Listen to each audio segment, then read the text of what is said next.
Jai Shri Krishna Chaitanya Prabhu Nityananda Shri Advaita Gadadhar Shivasari Gaur Bhaktabinda Hare Krishna Krishna Krishna Hare Hare Hare Rama Rama Rama Hare Hare. So we read from Chaitanya Bhagavata Antya-Lila, Chapter 4, the description of Sri Achyutananda's pastimes and the worship on Sri Madhavendra Titi. This is the Chaitanya Bhagavata of Vrndavana Thakur. Umaganatimarandasya kna kna salakaya chakshun militam yena tasmai shri gurave namaha. I was born in the darkness of ignorance. My spiritual masters opened my eyes with the torchlight of knowledge. I offer my most humble, respectful obeisances to the lotus feet of my spiritual master, A.C. Bhaktivedanta Swami Prabhupada, founder Acharya of the International Society for Krishna Consciousness. Okay, Chapter 4.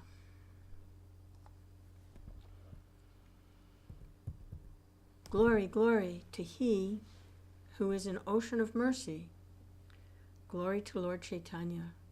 Glory, glory to He whose feet contain all auspiciousness. Glory, glory to Sri Krishna Chaitanya, the King of Sannyasis. Glory, glory to Lord Chaitanya's devotees. After delivering everyone, accompanied by his devotees, Lord Chaitanya set out for Mathura. He walked on the path by the Ganga's bank.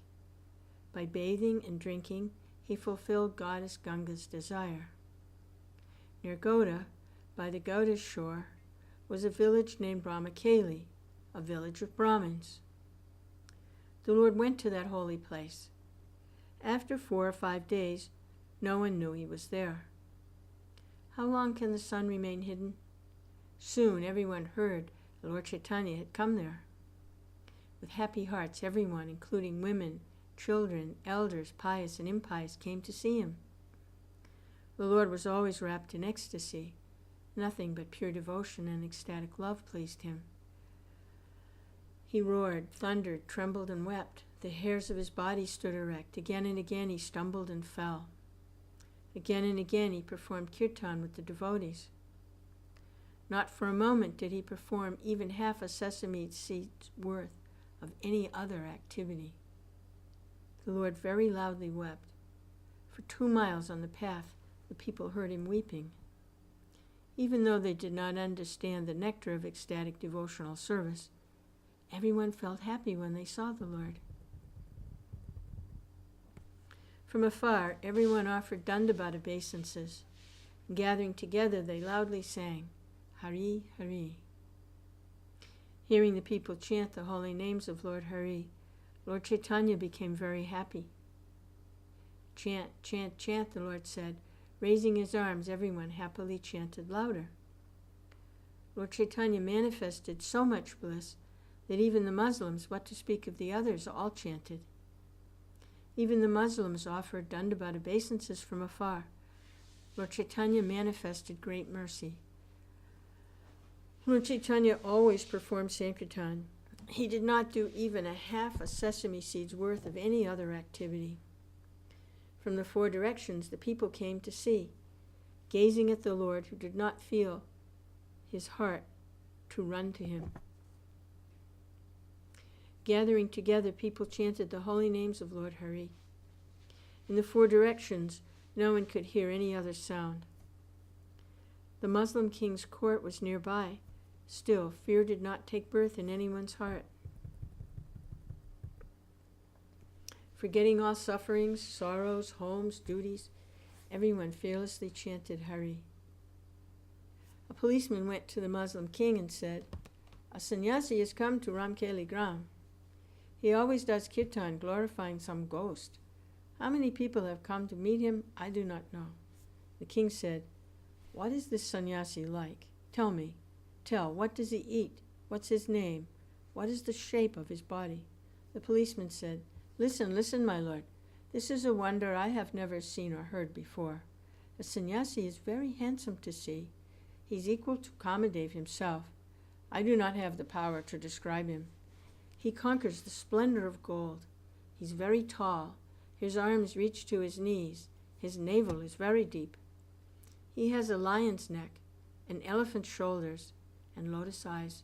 Millions of moons do not equal his face. His lips are gloriously red. His teeth defeat pearls. His knitted eyebrows are like the archer Kamadev's bows. His handsome broad chest is anointed with sandal paste. A saffron garment graces his broad hips. His feet are like red lotuses. His 10 toenails glisten like 10 mirrors. He must have been the king of some country, or the son of some king. He must have attained spiritual knowledge and accepted sannyas, and now he travels from place to place. His every limb is soft like butter. Now, please hear this wonder. He violently falls to the ground. In half an hour, he falls hundreds and hundreds of times. His fall breaks stones, but still his body is not broken. The hairs on the sannyasi's body always stand erect. In this way, his limbs look like panasa fruits. Moment after moment, the sannyasi trembles. 100 men have no power to hold him still. Tears flowing from his 2 eyes are a wonder to see. His tears flow like how many rivers? I have no power to say. Sometimes the sannyasi loudly laughs. Even after 6 hours, he does not stop. Sometimes, after listening to the kirtan, he falls unconscious, and no one can revive him. Everyone becomes frightened. Again and again, he raises his arms and chants the names of Lord Hari. He has no desire to eat, sleep, or do anything else. From the 4 directions, people come to see him. No heart there wishes to go home. How many sannyasis, yogis, philosophers have I seen? I have never seen or heard of any wonderful person like him. O great king, I say that this person's arrival makes your country glorious and fortunate. No one eats, no one sleeps, no one talks. At every moment, everyone enjoys only pastimes of Sankirtan. Although he was naturally very passionate and ferocious, when he heard these words, the Muslim king felt great wonder in his heart. The wonder-struck king called for Keshava Khan and asked him, "Keshava Khan, what's your opinion of the person named Sri Krishna Chaitanya? Tell me. What is the talk about him? What kind of man is he? What kind of sannyasi? You must tell me." From the 4 directions, people come to see him. Why do they come? Please say what you think. Hearing these words, saintly Keshava Khan became afraid. Hiding his true opinion, he said, "Who says he's a great Goswami? He's just a sannyasi beggar. He's a poor man from another country. He lives under a tree." Then the king said, "Don't call him a poor man. It's a great offense to hear those words with the ear. Everyone should know without a doubt that he's the same person the Hindus call Krishna and the Muslims call Koda. In my kingdom, everyone follows my order, but in every kingdom, everyone places this person's order on his head. In my own kingdom, how many enemies try to stop me? If this person were not the Supreme Personality of Godhead, why would these people from every country worship him with their bodies, words, and thoughts? If for 6 months I did not pay them, every one of my servants would make many complaints against me. These people arrange for their own eating, and then they serve him. Who does not gaze on him with a loving heart? Therefore, please know, he is the Supreme Personality of Godhead. That's the truth. Please don't say that he's a poor person." The king said, "This I say to everyone. If anyone, be he a qazi, a policeman, or anyone, makes trouble for this sannyasi, I'll personally take away the troublemaker's life. The sannyasi may go wherever he likes. He may preach whatever he likes from his own scripture. He may happily perform kirtan with all the people. He may do whatever is in his heart." After giving the order, the king retired to the inner rooms of his palace. Thus Lord Chaitanya was able to continue his pastimes. The Muslim king was Hussain Shah, who broke many deities and temples throughout Orissa. Even that Muslim king honored Lord Chaitanya. Therefore only a blind person will not honor Lord Chaitanya. Though they may shave their heads and wear sannyasi garments, these blind people burn in their hearts when they hear Lord Chaitanya's glories. Anyone who's not happy to hear Lord Chaitanya's glories, glories that fill the numberless universes, glories that crush ignorance into powder, glories that make Lakshmi, Shiva, Brahman, and Nantashesh wild with happiness, glories that the four Vedas always sing, finds that his virtues will become false. If he remembers Lord Chaitanya's feet, even a person with no virtues will go to Vaikuntha. Oh, my brothers, listen. Please listen to these pastimes of Antya-Khanda, pastimes where Lord Krishna performed Sankirtan. Hearing these truthful words from the king, the saintly people became happy. Meeting in secret, the saintly devotees discussed the situation, saying, "The king is a ferocious Muslim. He's always agitated by the mode of ignorance. In Orissa, how many millions and millions of deities and temples did he wildly break? By divine arrangement, the mode of goodness is now born in his heart. That's why he now speaks good words to us. But if someone comes and gives him bad advice, he may again become wicked and ferocious. Aware of the situation, we should tell the sannyasi, 'Lord, why did you come to this place?' We should send a letter that says, 'Why should you stay in a village so close to this king?'" Everyone agreed to the plan. A good Brahmin secretly carried the letter. Tasting the nectar of ecstatic love, always wild with bliss, Lord Chaitanya roared and thundered again and again. Gathering together thousands and millions of people, sang Lord Hari's holy names. In their midst, Lord Chaitanya, the jewel of sannyasis, joyfully danced. Not for a moment did anyone say or do anything. Night and day, everyone performed Sankirtan. Seeing this, the Brahmin became filled with wonder. There was no opportunity to deliver the letter. Lord Chaitanya would not speak even to his close associates. Why should he speak to others? Was it day? Was it night? Was he among friends, strangers? Was he in water? Was he on land? Was he in a village? Lord Chaitanya did not know. By tasting the nectar of devotion to a person who was actually his own self, he'd become wild. Day and night he swam in an ocean of love for a person who was actually his own self.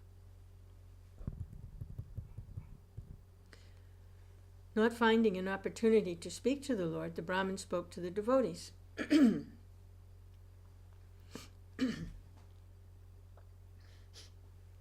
The Brahmin said, "You're all close associates of the Lord. When you find the opportunity, please tell the Lord this message. Why should you stay in a village so close to the king? All of you, please tell him this message."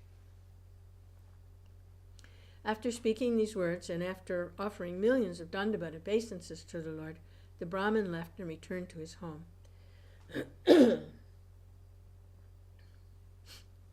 Hearing these words, the Lord's associates began to worry in their hearts. Still, they could not find an opportunity to tell the Lord. Lord Chaitanya did not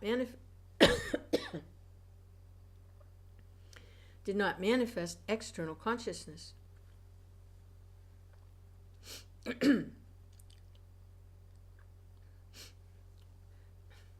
Raising his two arms, all he would say was, "Chant, chant, chant, Hari, chant Hari." In the four directions, millions and millions of people clapped their hands and joyfully chanted Hari.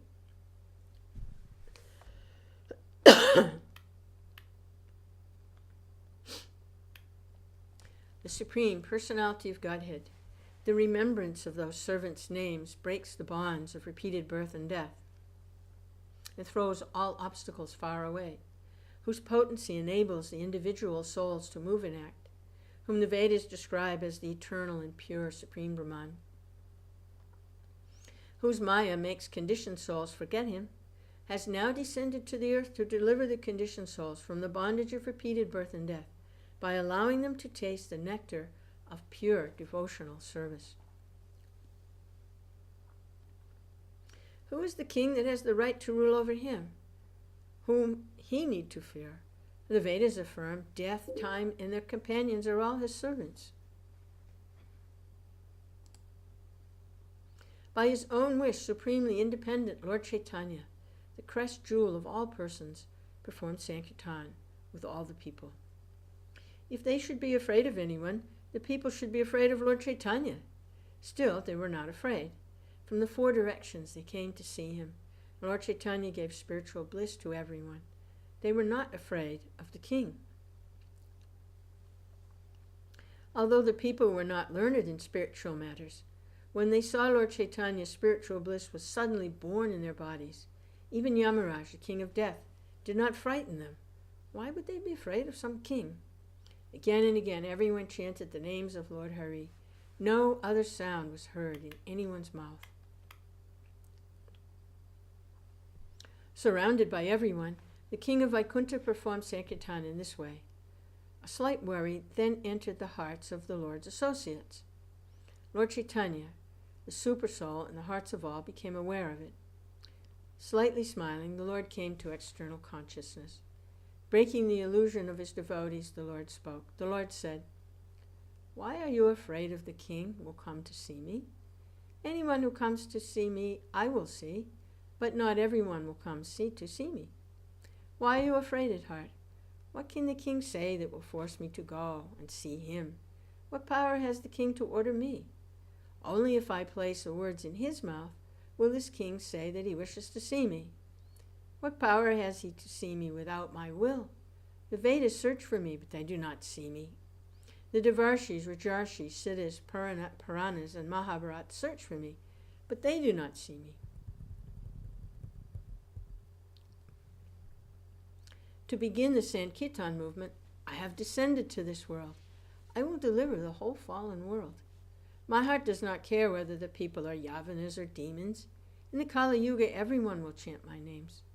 I will deliver the untouchables, the demons, the Yavanas, the outcasts, the women, the Sudras, everyone else. In this Yuga, I will give to everyone the devotional service that the demigods, sages, and siddhas yearn to attain. By persons intoxicated by learning, wealth, aristocratic family, knowledge, and austerity will not become my devotees. They commit offenses. In this Yuga, these people are cheated.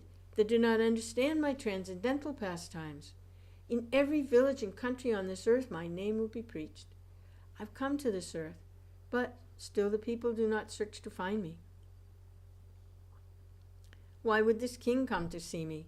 These words are all false. This I tell you all. Manifesting external consciousness, Lord Chaitanya spoke these words. Hearing them, the devotees became happy. Staying for some days in that village, Lord Chaitanya fearlessly performed the Sankirtan of chanting his own holy names. Who has the power to know the Supreme Lord's desire? He did not go to Mathura. He turned and went back. He told his devotees, "I will go to Lord Jagannath, the moon of Nilachala." Saying these words, he, supremely blissful and independent Lord, continuing his pastimes in Sankirtan, went south. He joyfully continued on the path by the Ganga's bank, and some days he came to Advaita's home. Seeing his son's glory, Advaita turned from his other duties and became wrapped in bliss. At that time, Lord Chaitanya came to Advaita's home. Please happily listen, and I will tell you the very wonderful story of why Advaita was wrapped in bliss in his son's company. Advaita had a worthy son, who in this world was known by the name Achyutananda. One day, by divine arrangement, an exalted sannyasi came to Advaitacharya's home. Seeing this sannyasi, Advaita became very humble. First he bowed down, and he offered the sannyasi a sitting place. Advaita said, "Goswami, please accept alms." The sannyasi said, "You may offer alms, but first I wish to ask a question of you. The alms I ask is that you answer my question." Advaitacharya said, "Please accept a meal first. Later you may ask questions and we will talk." Sannyasi said, "First, I will ask my question." Advaitacharya said, "Ask me whatever you like." Sannyasi said, "Who is Keshava Bharati to Lord Chaitanya? Please tell me that." In his heart, Lord Advaita thought, there are two sides. material and spiritual. Although he has neither father nor mother, the Supreme Personality of Godhead is still called Devakinandana, the son of Devaki. Although from the spiritual point of view no one can be Lord Chaitanya's guru, still everyone says he has a guru. Why should I begin by talking from the spiritual point of view? First I will speak in ordinary and material terms. Thinking in this way, Lord Advaita said, Keshava Bharati is Lord Chaitanya's guru. You have seen that Keshava Bharati is his guru. Why do you ask this question of me? The moment Advaita spoke these words, Achyutananda ran into the room. He was a charming 5-year-old boy. His limbs, clothed only by the 4 directions, were covered with dust from his childhood playing. His every limb was handsome. He was like Kartikeya. He knew everything. He was very devoted. He held all the power of pure devotional service. Hearing the words, Lord Chaitanya's guru, Achyutananda laughed and laughed. Filled with anger, he said, Father, what are you saying? Say again what you think. You think Lord Chaitanya has a guru? How can you dare to place such words on your tongue? I do not know the reason. If you place words like those on your tongue, then I think Kali Yuga has certainly come. Or perhaps Lord Chaitanya's Maya potency, which bewilders Brahma, Shiva, and the demigods, has also bewildered you. I think Lord Shiva's Maya potency bewilders you. Who has the power to cross over Lord Chaitanya's Maya? If you're not bewildered by Maya, then why do you say Lord Chaitanya has a guru? By Lord Chaitanya's wish, the numberless universes enter the pores of Lord Chaitanya's body. Lord Chaitanya enjoys pastimes on the water. He plays alone. Nothing different from him exists. Many proud sages do not even know where they are. By Lord Chaitanya's inconceivable will, Brahma was playfully born from Lord Chaitanya's lotus navel. At that moment, Brahma had no power even to see where he was. At the end, Brahma worshipped Lord Chaitanya with unalloyed devotion. Pleased by Brahma's devotion, Lord Chaitanya taught him the truth. Placing Lord Chaitanya's order on his head, Brahma then created the universe and taught everyone what he had learned. Shaunaka and the other sages learned that knowledge from Brahma and mercifully taught it to the whole world. In this way, knowledge was passed down. Why then do you say that Lord Chaitanya has a guru? You're my father. You're my Shiksha Guru. How will I learn the truth from you? Why did you say all those false things? After speaking these words, Achyutananda became silent. Hearing his words, Advaita became filled with bliss. Saying, Son, son, Advaita embraced Achyutananda. With tears of love, he sprinkled Achyutananda's limbs. He said, You are my father, I am your son.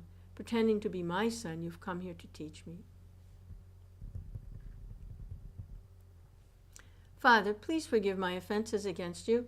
Never again will I talk as I did. This I promise you. Hearing himself praised, saintly Achyutananda became embarrassed. He would not lift his head. Hearing Achyutananda's words, the sannyasi at once offered Dandavata obeisances. The sannyasi said, Advaita's son is worthy. As the father is, so is the son.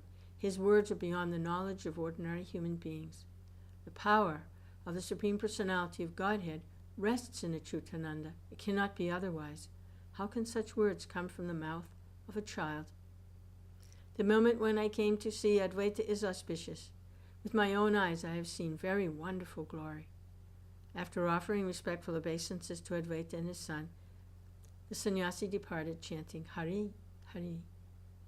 That is why I say Advaita's son was worthy. His only shelter was Lord Chaitanya's feet. If someone worships Advaita but rejects Lord Chaitanya, then even if he be Advaita's own son, he must go. Seeing his son's glory, Advaita Acharya abandoned all duties, embraced his son, and wept. He took the dust from his son's limbs and happily smeared it on his own body, saying, Lord Chaitanya's own associate is born in my home. Lord Advaita clapped his hands and danced. Embracing his son, Lord Advaita danced. No one in the 3 worlds can know the heights of devotion. Seeing his son's glory, Advaita was overcome. At that moment, everything was very auspicious. Accompanied by his associates, Lord Chaitanya came to Advaita's home at that moment. Seeing his worshipful deity, the master of his life, Advaita fell to the ground and offered Dandavata obeisances. Advaita roared, Hari! Overcome with bliss, he forgot his own body. The women chanted, Jai, Jai, and great bliss arose in Advaita's home. Lord Chaitanya embraced Advaita to his chest. He sprinkled Advaita's limbs with tears of ecstatic love. Holding Lord Chaitanya's feet to his chest, Advaita wept. He was not in external consciousness. In the four directions the devotees wept. How wonderful was the love they felt. I do not have the power to describe it. After some moments becoming peaceful, Advaita humbly offered Lord Chaitanya an asana. Lord Chaitanya sat on the glorious asana. In the four directions were the glorious devotees. Nityananda and Advaita embraced. Gazing at each other, they became happy at heart. The devotees offered obeisances to Advaitacharya. With great love, Advaitacharya embraced them all. Except for Vedavyas himself, who has the power to describe the bliss that was born in Advaita's home? In a moment, Advaita's small son Achyutananda offered obeisances to Lord Chaitanya's feet. Embracing him, Lord Chaitanya covered Achyutananda's body with tears of love. Lord Chaitanya would not let Achyutananda leave his chest. Achyutananda clung to the Lord's body. Seeing the Lord's mercy to Achyutananda, the devotees wept with love. Of all the Lord's associates, none was more dear than Achyutananda. No one was like him. For Nityananda and Swarup Damodar, he was as dear as life. He was the foremost disciple of Gadadhar Pandit. Therefore I say that Achyutananda was a worthy son of Advaita. As the father was, so was the son. It was right that they were together. In this way, accompanied by Lord Advaita's associates, Lord Chaitanya plunged in the nectar of spiritual bliss. By Advaita's wish, Lord Chaitanya stayed for some days and enjoyed pastimes of Sankirtan in Advaita's home. Overcome with bliss by the Lord of his life's presence in his home, Lord Advaita Acharya did not know where he was. When noble-hearted Advaita became a little peaceful, he sent a messenger running to Mother Sachi. Taking with him a palanquin, the messenger quickly went to Navadvip and told Mother Sachi the message. Mother Sachi was plunged in an nectar ocean of ecstatic love. What did she say? What did she hear? She was not in external consciousness. When she saw anyone before her, she would say, Please tell me the news from Mathura. How are Krishna and Balaram in Mathura? What is that sinner Kamsa doing now? What is the news of Akrura, the thief who stole my Krishna and Balaram? Please tell me. I heard that sinner Kamsa died. Is it true that Ugrasena is now king? Sometimes Mother Sachi would call out, Krishna, Balaram, quickly, milk the cows. I will go to sell the milk. Sometimes Mother Sachi would grab a stick and say, Grab him, everyone, the butter thief flees. Where will you run now? Now I will tie you up. Speaking these words, Mother Sachi, now wrapped in ecstasy, would run here and there. Seeing a woman come before her, she would cry, Come, let us go to the Yamuna and take our baths. Sometimes she would loudly weep. Hearing her weep, any heart would melt. An unbroken stream of tears flowed from her two eyes. Hearing her emotional lament, even stones and dry sticks would split apart.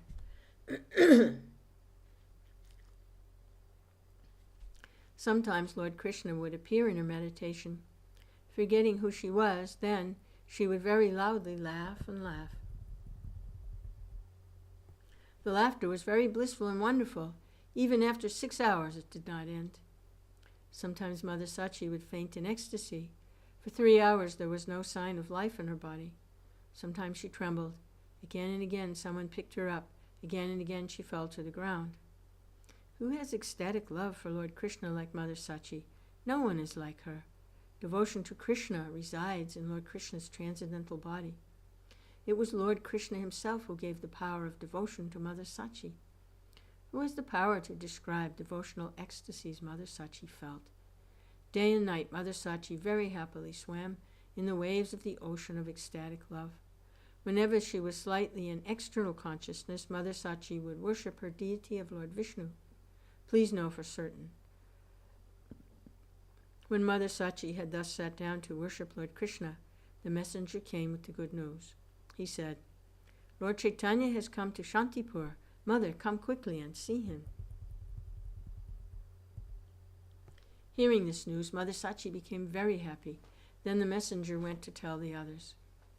When the devotees heard this news of the Lord, their hearts became filled with great joy and love. Taking Mother Sachi with him, the Lord's dear devotee, Gangadas Pandit, at once departed. Murari Gupta and the other devotees all accompanied Mother Sachi. Mother Sachi quickly came to Shantipur. Lord Chaitanya heard this news. Seeing his mother from afar, Lord Chaitanya at once offered Dandavata obeisances. Again and again he circumambulated her and offered Dandavata obeisances. Again and again he recited prayers. He said, I say you are the mother of the universe.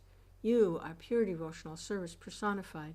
Your form is spiritual beyond the modes of material nature. If you cast a merciful glance on them, the conditioned souls find their hearts have fallen in love with Lord Krishna. You are pure personified pure devotion to Lord Vishnu. From you everything has come. You are Lord Vishnu's potency.